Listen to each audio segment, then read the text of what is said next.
Indiana versus Notre Dame. This is going to be the first playoff game that gets played of the 12-team CFP era. The Fighting Irish currently are an 8.5-point favorite. What makes this game interesting is that you have an Indiana team that really didn't look like one of the best 12 teams in college football, in my opinion. They played a weak schedule, and the only time they played good competition, they got dominated by Ohio State on the road. But this is Indiana's opportunity to prove that they belong. Because the same way a lot of folks feel about Indiana, they've been feeling the exact same way about Notre Dame. As a matter of fact, somebody told me that it's a disgrace to college football that Notre Dame is in the playoffs after losing to NIU. And let me just say this.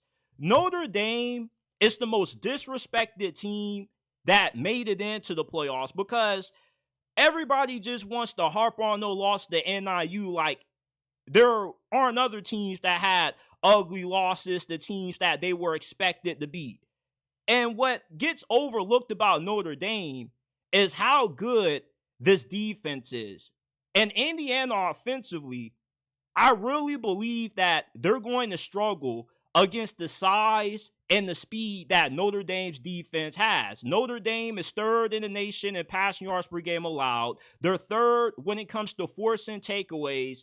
And their secondary has insane length and athleticism. Every starter in their secondary is 6 foot, 185 pounds.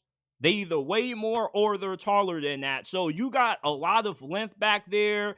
You look at a guy in true freshman, Leonard Moore, 6'2", 187 pounds. Safety, Xavier Watts, cornerback Benjamin Morrison are going to be drafted within the first couple of rounds of the 2025 NFL draft. They got a lot of depth on the interior of their defensive line. Riley Mills leads the team in sacks with 6.5.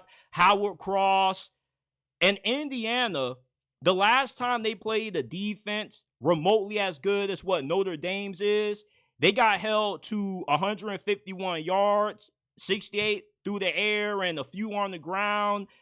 And after their first drive against Ohio State, which is when most of those yards came from, they really couldn't get anything going. And up front, Indiana has to be able to protect Curtis Ward because I doubt that they're going to have much success running the football against this Notre Dame defense with the size and the athleticism that they have. When you look at Notre Dame's defensive line compared to Indiana's offensive line, there is a night and day difference. And when I was listening to Urban Meyer, when he was describing what it was like looking at Indiana on the field versus Ohio State before the game, you know, he knew that it was going to be a one-sided affair because Notre Dame has more superior athletes than Indiana across the board. But Indiana is a well-coached team. They're disciplined. They play assignment-sound football, and they don't beat themselves. And they also have the best run defense in college football. And Notre Dame, you know, they're one of the best rushing teams in all of the nation. They are 11th in rushing yards per game. Riley Leonard, Jeremiah Love. They've been one of the best quarterback running back duos in the nation. And if Indiana can slow down Notre Dame's run game, they can make them a one-dimensional team. That's how they have the opportunity to advance to the second round. But this is probably going to be a low-scoring game for the first three quarters.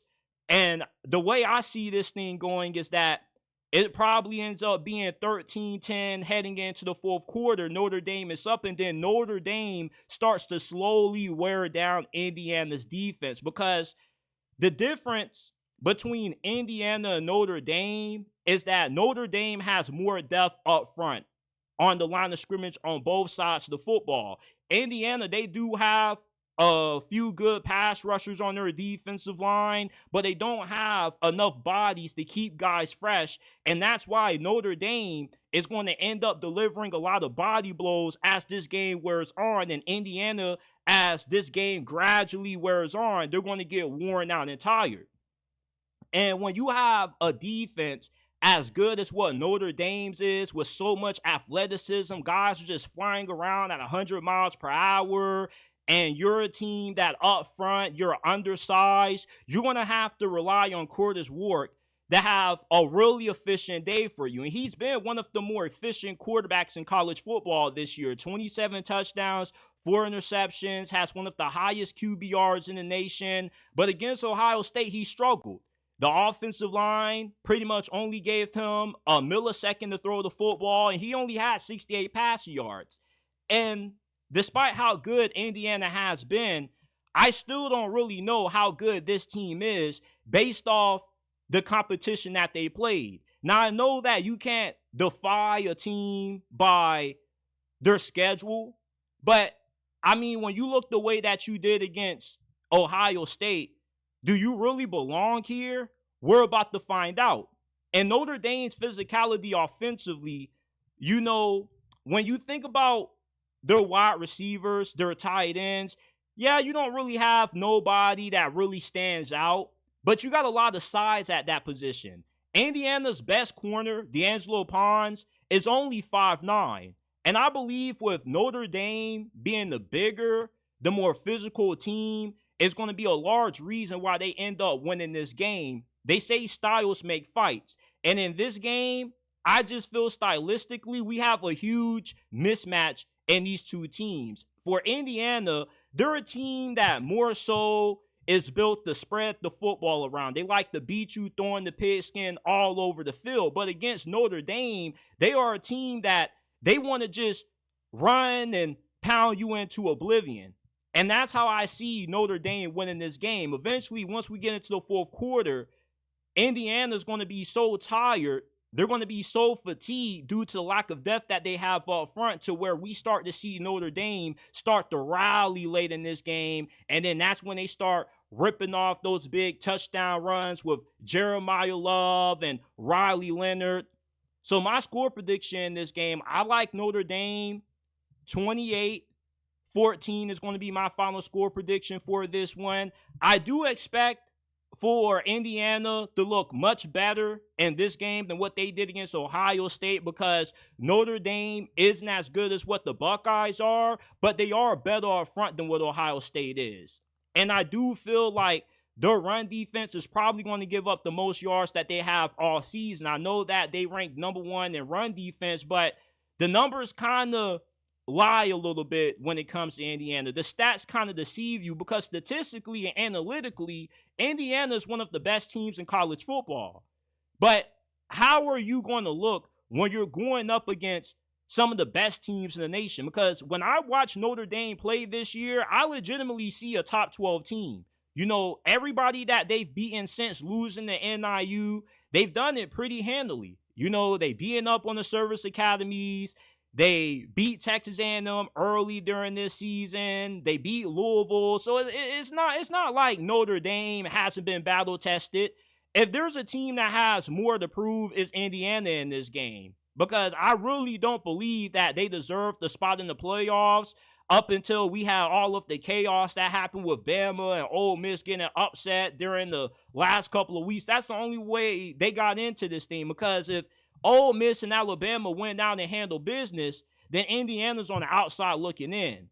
So to me personally, I don't really see an upset happening in this game. I like Notre Dame to win outright, and I like them to cover. The only way Indiana can win this game is if they can rotate enough guys in and out on the line of scrimmage defensively, to where when they get to the fourth quarter, they don't end up getting body blowed and knocked out by Notre Dame's rushing attack.